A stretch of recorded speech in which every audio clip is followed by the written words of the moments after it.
आदाब अर्ज़ है MCN उर्दू न्यूज़ में आपका खैर मकदम। नाजरीन, मैं हूँ समरीन नाज। खबरों के सिलसिले को आगे बढ़ाने से पहले आइए एक नज़र डालते हैं आज की अहम खबरों पर।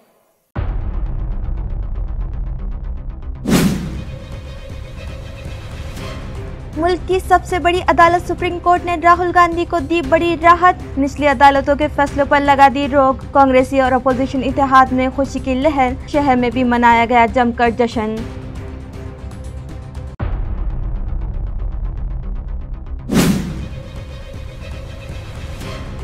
घाटी दवाखाने में 100 से ज्यादा जरूरी दवाओं का हो गया शॉर्टेज। मरीजों को परेशानियों का सामना। इसी मसले को हल करने के लिए अस्पताल इंतजामिया ने उधार मंगवाई दीगर सरकारी दवाखानों से दवाएं। आखिर कब होगा मुस्तकिल तौर पर ये मसला हल, शहरियान का सवाल।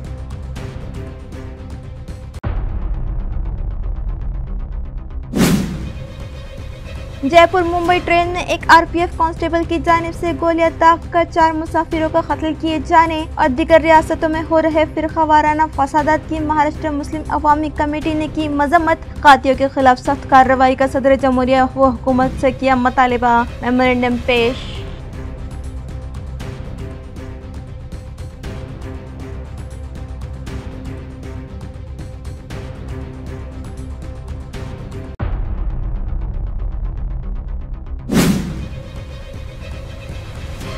और औरंगाबाद के मायानाज wildlife photographer Baiju Patil ने फिर किया आलमी सतह पर शहर का नाम रोशन। लंदन UK के मोनोविजन black and white photography award के लिए मुंतखब। हर जानिब से की जा रही है बैजू पाटिल की सताइश।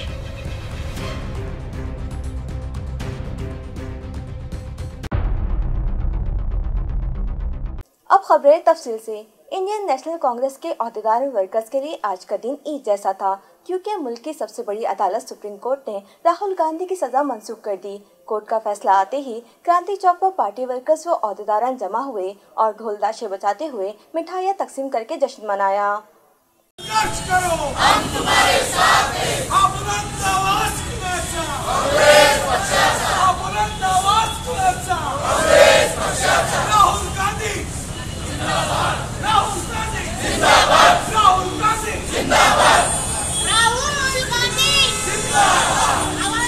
वाज़ेह है कि कांग्रेस पार्टी के साबिक़ कौमी सदर व MP राहुल गांधी के खिलाफ साल 2019 में लोकसभा इंतखाबात के वक्त गुजरात में एक तशहीरी इजलास में दी गई तकरीर के एक हिस्से को लेकर पुनेश मोदी की जानिब से राहुल गांधी के खिलाफ गुजरात कोर्ट में केस दाखिल किया गया था और फिर गुज़िश्ता दिनों गुजरात कोर्ट ने राहुल गांधी को 2 साल की सज़ा सुनाई, जिसके बाद मरकजी हुकूमत ने राहुल गांधी को पार्लिमानी रुकनियत ख़त्म कर दी और उनका सरकारी बंगला भी खाली करवा लिया। गुजरात हाई कोर्ट ने भी निचली अदालत के फैसले को बरकरार रखा, जिसके खिलाफ राहुल गांधी ने सुप्रीम कोर्ट में इस फैसले के खिलाफ अपील दाखिल की, जिसकी समाअत आज की गई और सुप्रीम कोर्ट ने दोनों ही फरीकों के वकील के दलाल सुनने के बाद निचली अदालत के फैसले पर न सिर्फ रोक लगा दी, बल्कि निचली दोनों ही अदालतों के फैसले पर सख्त रिमार्क्स पास किए। कोर्ट का फैसला आते ही मुल्क भर में कांग्रेसी पार्टी में ही नहीं, अपोजिशन इत्तेहाद में भी खुशी की लहर दौड़ गई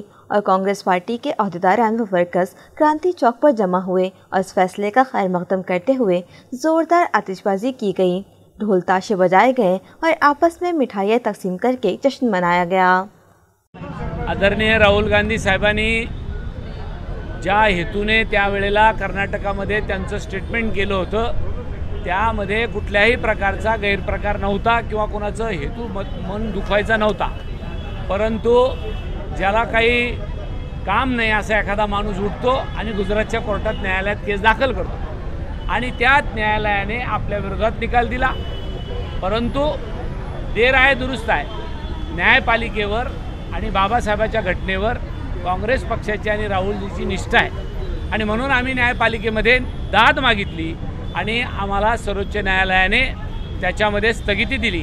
आता इथून पुढे असेच निकाल हळूहळू काँग्रेसच्या बाजूने लागणार आहे आणि म्हणून विरोधकांना काहीही कुरपती काढू द्या, परंतु आता काँग्रेस थांबणार नाही। राहुलजींनी जेव्हापासून भारत जोडो यात्रा केली त्यावेळेला त्यांनी लोकांना प्रेम वाटलं, लोकांना दिलासा दिला, गोरगरीब लोकांच्या घरी ते गेले। यांच्यासारखा अदानी अंबानीचं राजकारण राहुलजी करत नाही आणि म्हणून न्यायपालिकेवर जो आमचा विश्वास होता त्या न्यायपालिकेने आमच्या विश्वासार्थ ठरवला आणि राहुलजीला आज त्यांच्यातून राहत मिळाली. निकाल अपेक्षित होताच, कारण राहुलजी त्या हेतूने बोलले नव्हते. बघा, माणसाची नियत साफ असेल ना तर 100% तो निकाल आम्हाला अपेक्षित होता त्याप्रमाणे मिळाला. धन्यवाद. घाटी दवाखाने में ज़रूरी दवाओं की किल्लत पैदा हो गई है, जिसे पूरा करने के लिए मुख्तलिफ सरकारी दवाखानों से दवाएं उधार मंगवाई जा रही है. नाजरीन, government medical college and hospital, जो कि घाटी दवाखाने के नाम से मशहूर है, इलाक़ा मराठवाड़ा का सबसे बड़ा और सबसे क़दीम सरकारी दवाखाना है, जहां इलाक़ा मराठवाड़ा के अलावा अतराफ के दिगर अजला से भी रोज़ाना हज़ारों मरीज़ इलाजी गर्ज से आते हैं. मगर इन दिनों इस दवाखाने में मुख्तलिफ अक़साम की 100 से ज़ायद ज़रूरी दवाओं की किल्लत है, जिसकी वजह से यहाँ के डॉक्टर्स मरीजों की तिब्बी जांच के बाद उन्हें दवाएं तो लिख कर दे रहे हैं, मगर उनसे ये कहा जा रहा है कि इन दवाओं का इंतज़ाम खुद ही कर लें, जिसकी वजह से मरीजों को मुश्किलात का सामना है. इत्तला है कि दवाओं की किल्लत को दूर करने के लिए अस्पताल इंतज़ामिया ने धुलिया और जालना के सरकारी दवाखानों से 70 लाख रुपये कीमत की दवाएँ उधार तलब की है. गुज़िश्ता दिनों जयपुर मुंबई ट्रेन के B5 कोच में 4 अफराद पर गोलियां दागकर उनका बेईमाना कत्ल करने वाले RPF के कांस्टेबल चेतन सिंह के खिलाफ फास्ट ट्रैक कोर्ट में मुकदमा चलाकर उसे जल्द से जल्द फांसी की सजा दिलाई जाए. इस मुतालबे पर आज महाराष्ट्र मुस्लिम अवामी कमेटी की जानिब से सदर जमहूरिया, वज़ीर आज़म और दिगर जिम्मेदारों के नाम एक मेमोरेंडम इलाक़ाई कमिश्नर के सुपुर्द किया गया. इस वक्त में शामिल अफराद ने इस वाक़े की सख्त अल्फाज में मजम्मत करते हुए उसे इंतहाई शर्मनाक और अफसोसनाक बताया. उन्होंने कहा कि RPF का एक नौजवान फर्दी में 4 अफराद पर गोलियां दागकर उनका कत्ल करता है. इसी तरह मुल्क की दिगर रियासतों में भी बर्पा किए गए फ़िरक़ा वाराना फसादात और रियासत मणिपुर में जारी तशद्दुद, खूनरेज़ी और ख़वातीन की बेहुरमती जैसे वाक़यात की भी इन लोगों ने सख्त अल्फाज में मजम्मत की और RPF कांस्टेबल चेतन सिंह के खिलाफ फास्ट ट्रैक कोर्ट में मुकदमा चलाकर उसे फांसी की सज़ा दिलवाने का मुतालबा किया गया.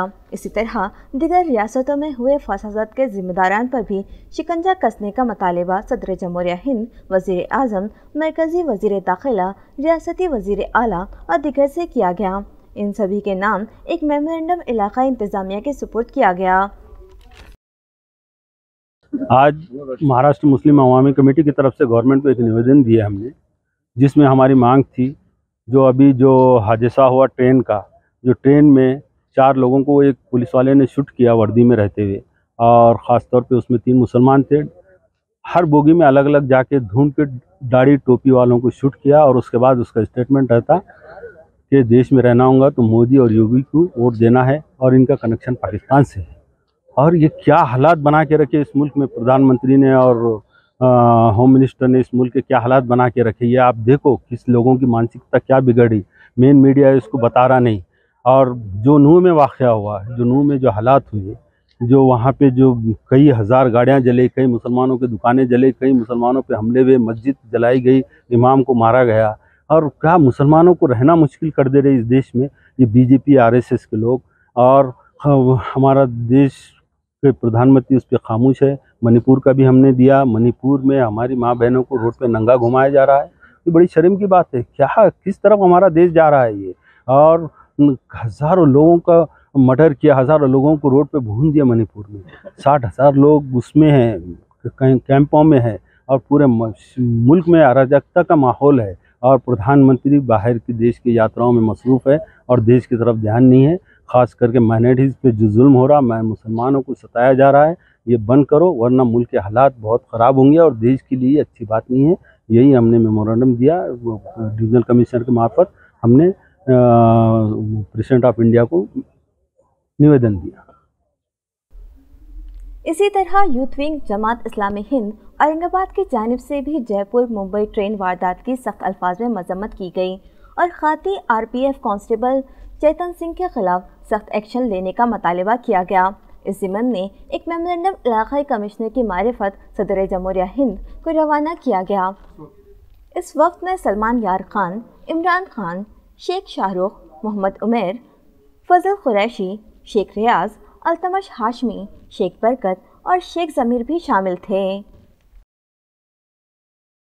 मारूफ फोटोग्राफर बैजू पाटिल को आलमी सतह पर फोटोग्राफी में दूसरा मकाम हासिल हुआ है, जिन्हें लंदन यूके के मोनोविजन black and white photography award 2023 के लिए मुंतखब किया गया है।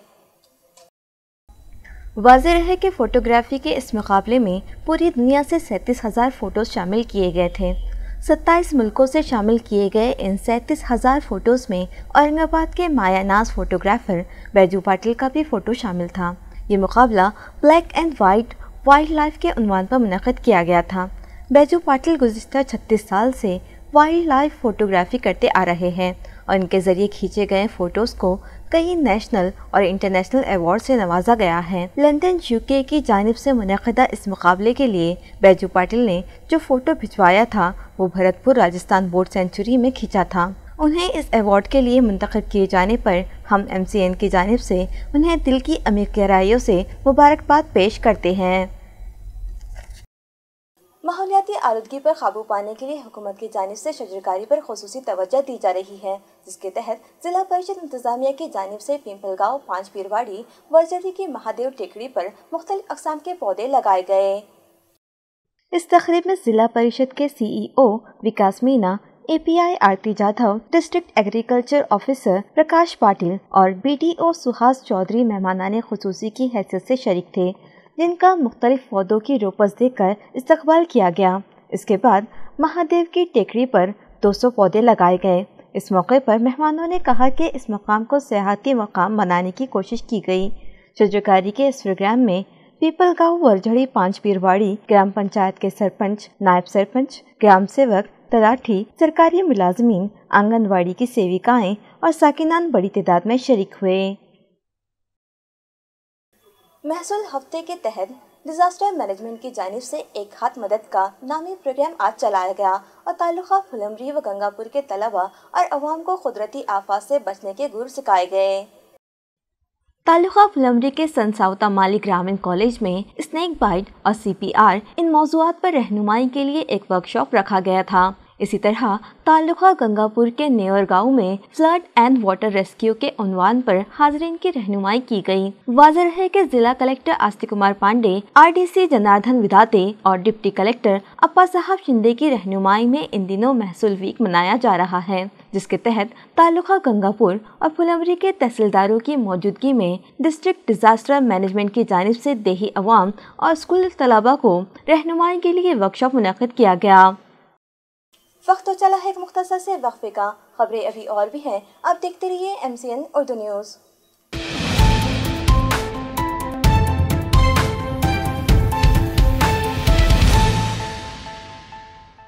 वक्फे के बाद आपका दोबारा इस्तकबाल है। दरगाह हजरत सैयद शाहनूर मियां हमवी रहमतुल्लाह अलैह इंतजामिया कमेटी के चेयरमैन जावेद पटेल की रहनुमाई में यहाँ के खिदमतगारों के रिहायशी कमरों की मरम्मत व तज़ीनकारी की गई और आज मेहमानों के हाथों इन मुलाजमीन में रिहायशी कमरों की चाबियाँ तकसीम की गई।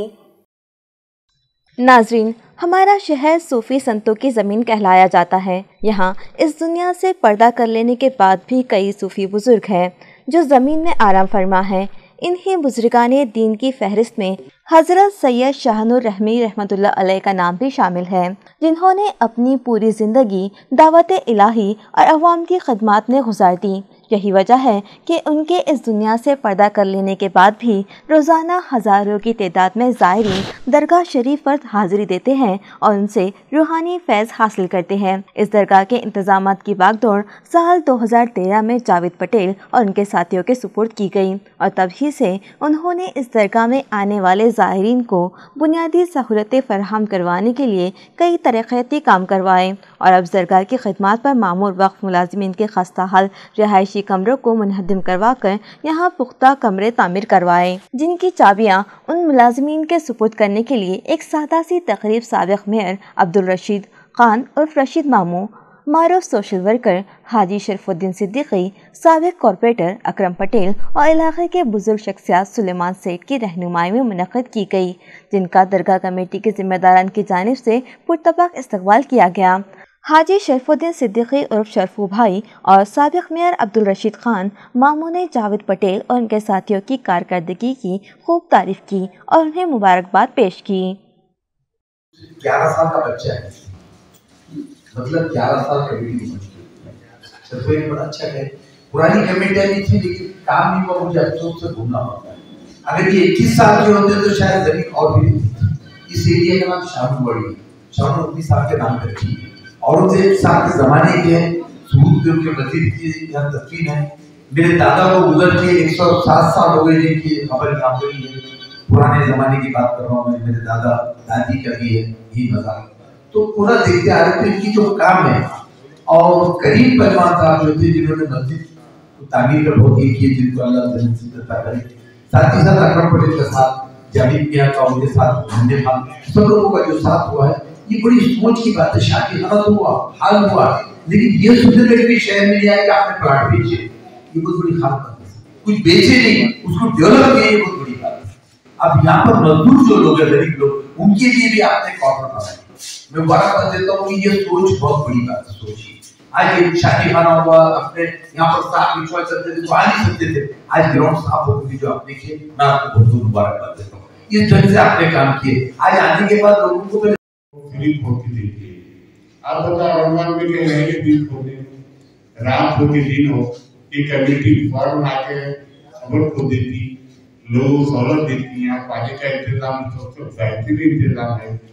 बेहतर ये है कि यहाँ बहुत अच्छा मालूम होगा यहाँ पे, और सारे सहूलत यहाँ जायरीन के लिए, गैर कौम की औरतें वगैरह यहाँ सब आके आराम से बैठती है।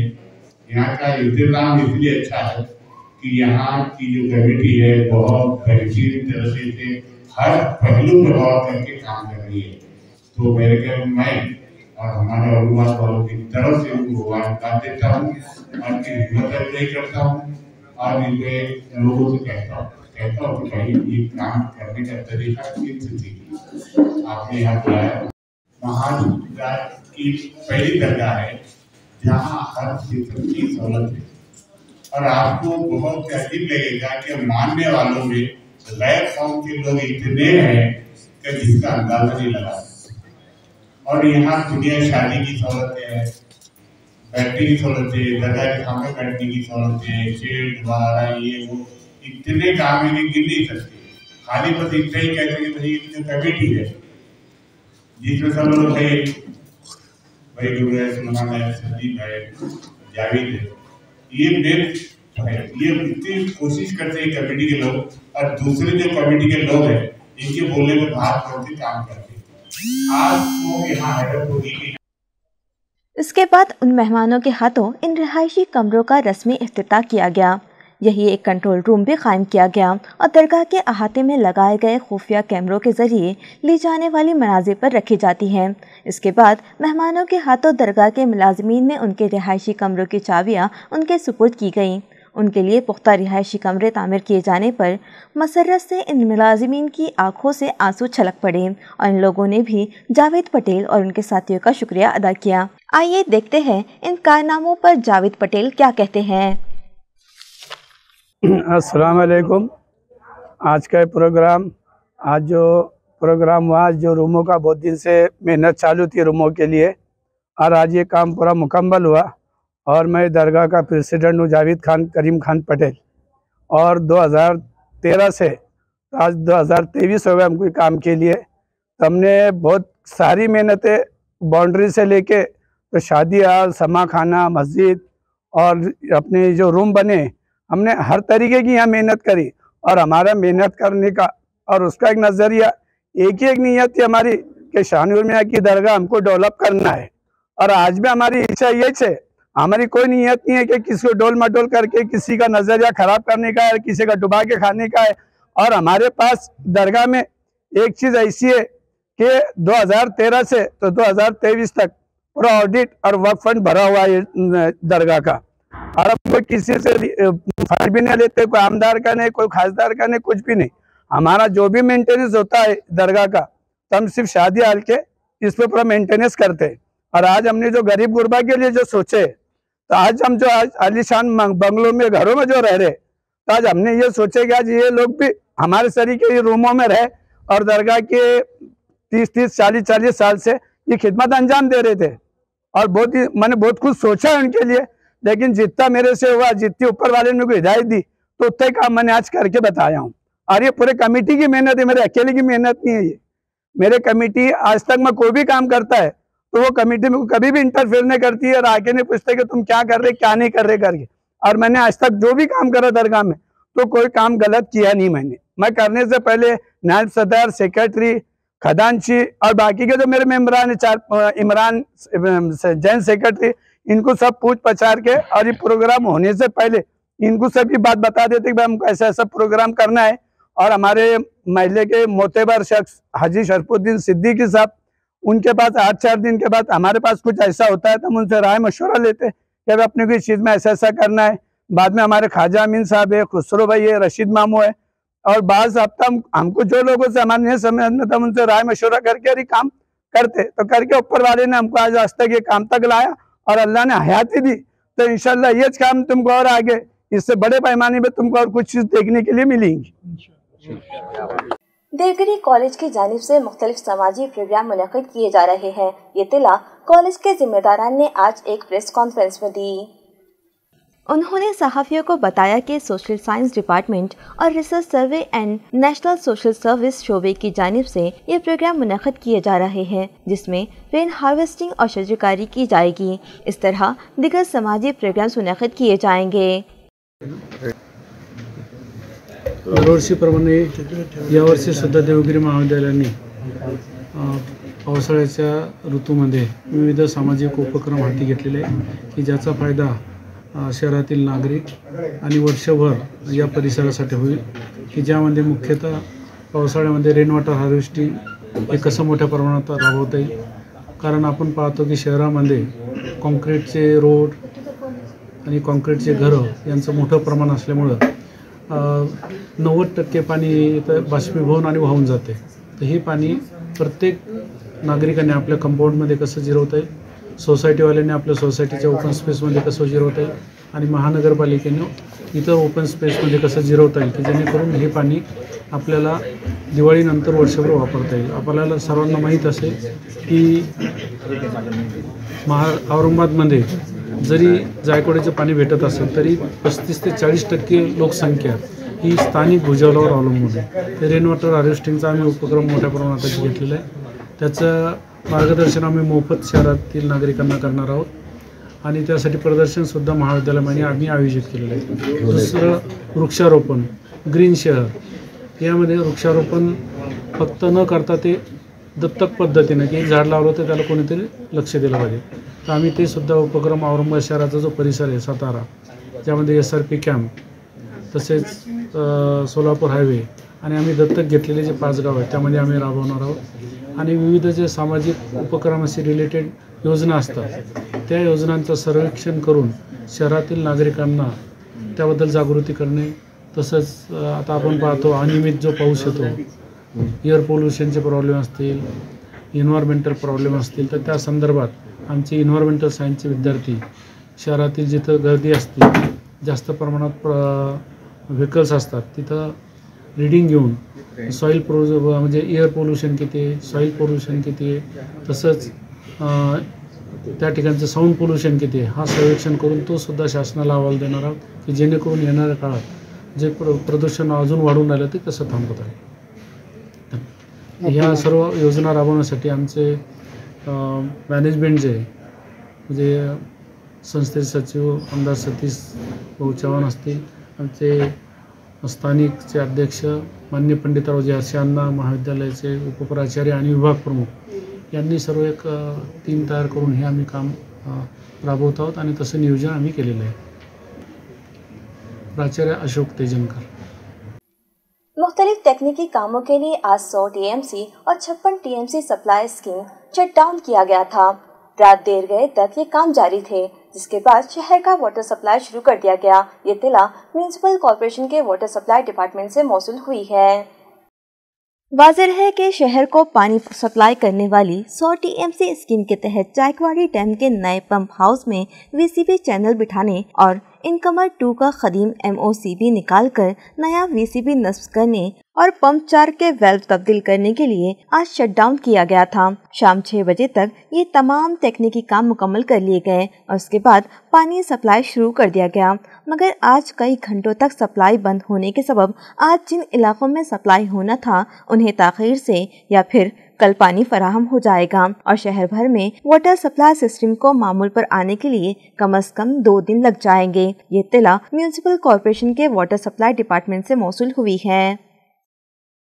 उस्मानपुरा इलाके में तारा 5 सेक्टर रोड पर मौजूद छोटी मस्जिद के सामने एक लावारिस कार मुश्तबा हालत में पाई गई, जिसकी वजह से इलाके में बेचैनी पाई गई।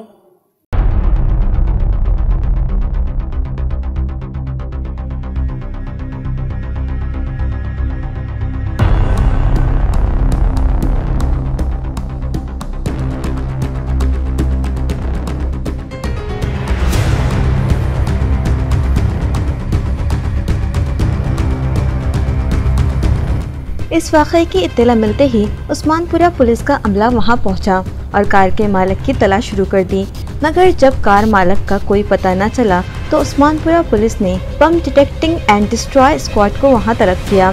कार की तलाशी ली गई मगर उससे कोई मुश्तबा शय बरामद नहीं हुई, जिस पर पुलिस अमले ने कार को जब्त किया और अपने साथ पुलिस स्टेशन ले गए, जिसके बाद इलाके के साकिनान ने राहत की सांस ली। आज शुक्रवार रोजी दुपारी 1 ते 1:30 वाजेच्या दरम्यान बेवारस गाडी उस्मानपुऱ्याच्या छोटी मस्जिद समोर दरवाजेसमोरच कोणीतरी बेवारस सोडून गेले आणि सदर गाडीची घातपात विरोधी तपासणी येथील BDDS कडून करण्यात आलेली आहे आणि सदर तपासणीमध्ये काही आक्षेपार्ह आढळलेले नाही। गाडी आता आम्ही उस्मानपुरा पोलीस स्टेशनला घेऊन जात आहोत आणि पुढचा तपास करून योग्य ती कारवाई करते। मस्जिदचा नमाजचा टाईम होता, नमाजचा टाईम असल्यामुळे आम्ही टेन्शनमध्ये होतो, सगळे लोक टेन्शनमध्ये होतो, त्यामुळे ही गाडी त्वरित कारवाई कुठे घडताय। बेवारस गाड्या सोडू नये, आपली गाडी कुठेही भर रस्त्यात किंवा इतर ठिकाणी पार्क करताना विचार करावा, योग्य त्या ठिकाणीच पार्किंग करून जावे। कुठल्याही ठिकाणी बेवारस वाहन आपले सोडू नये, आपली जबाबदारी आहे, सामाजिक जबाबदारी आहे आपली, आणि असं पॅनिक क्रिएट होईल असं कोणतेही कार्य करू नये आपण, हे आमचं पोलिसांचं म्हणणं आहे। अमृत भारत स्कीम के तहत मुल्क के 500 रेलवे स्टेशन को जदीद सहूलतों से आरास्ता किया जा रहा है, जिसमें औरंगाबाद रेलवे स्टेशन भी शामिल है, जिसका संग बुनियाद 6 अगस्त को ऑनलाइन वजीर आजम नरेंद्र मोदी के हाथों रखा जाएगा। ये इत्तला रेलवे इंतजामिया से मौसूल हुई है। ज़राए का कहना है कि मरकज़ी हुकूमत ने अमृत भारत स्कीम के तहत मुल्क के 500 रेलवे स्टेशन को जदीद सहूलतों से आरास्ता करने का फैसला किया है और इन 500 रेलवे स्टेशन की फहरिस्त में औरंगाबाद रेलवे स्टेशन भी शामिल है, जिसके बाद मुसाफिरों को यहाँ मुख्तलिफ जदीद सहूलतें फराहम हो जाएगी। इस स्कीम का ऑनलाइन संग बुनियाद वज़ीर आज़म हिंद नरेंद्र मोदी के हाथों 6 अगस्त को रखा जाएगा। खबरें खत्म करने से पहले आइए एक बार फिर नजर डालते हैं आज की अहम खबरों पर।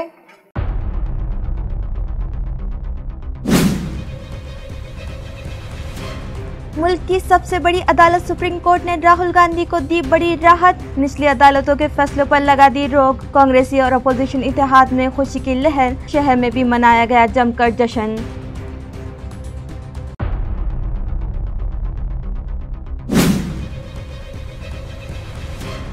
घाटी दवाखाने में 100 से ज्यादा जरूरी दवाओं का हो गया शॉर्टेज, मरीजों को परेशानियों का सामना। इसी मसले को हल करने के लिए अस्पताल इंतजामिया ने उधार मंगवाई दीगर सरकारी दवाखानों से दवाएं। आखिर कब होगा मुस्तकिल तौर पर ये मसला हल, शहरियान का सवाल।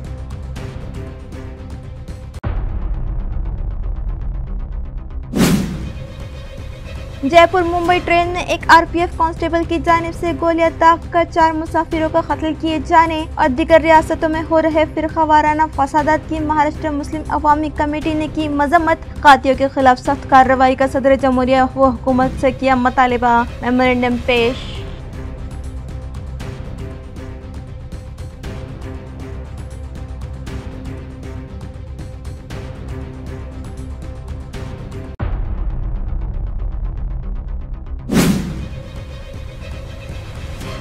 और औरंगाबाद के मायानाज wildlife photographer Baiju Patil ने फिर किया आलमी सतह पर शहर का नाम रोशन। लंदन यूके के मोनोविजन black and white photography award के लिए मुंतखब। हर जानिब से की जा रही है बैजू पाटिल की सताइश।